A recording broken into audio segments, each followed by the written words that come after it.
მაინცა ეს გავამართვი.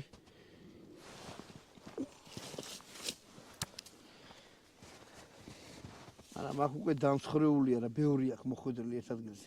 ანუ გრძელი ლულა რო არის. ხო არა, აქ პირდაპირ აქვს მოხვედრილი და მიტყეპებულია. აი ეს. ესეთი ძლიერი ხრეტა არ აქონია არაფერს რა.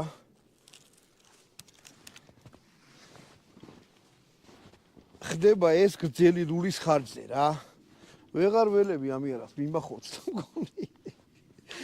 იმედია მოგეწონათ ამიერაღის განხილვა და აი ძალიან ეჭვმეპარება რომ საქართველოში კი არა ამიერკავკასიაში შეიძლება ეს იყოს ერთი ცალი. მარტო ისე მეგონა რომ ისე მოკვდრამდე რა ამას ვერ ვიცოდი და ხელშიც ვერ დავიჭერდი რა.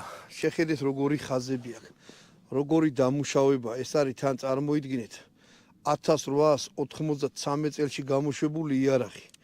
წარმოგიდგენიათ რამდენი წლისაა და რა კაი მდგომარეობაშია.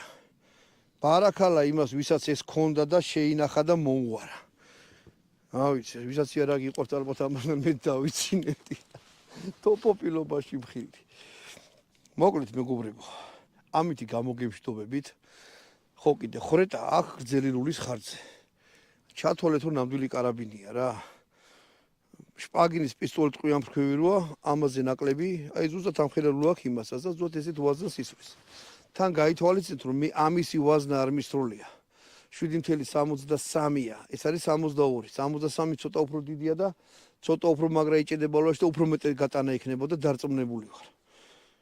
დანარჩენი რა ვიცი რა, გამოვემშვიდობებით ამ ძალიან ესეთი ლამაზი თოვლიანი ტყიდან და არხი გამოიწვიეთ, დავუშვეთ, გვიყურეთ.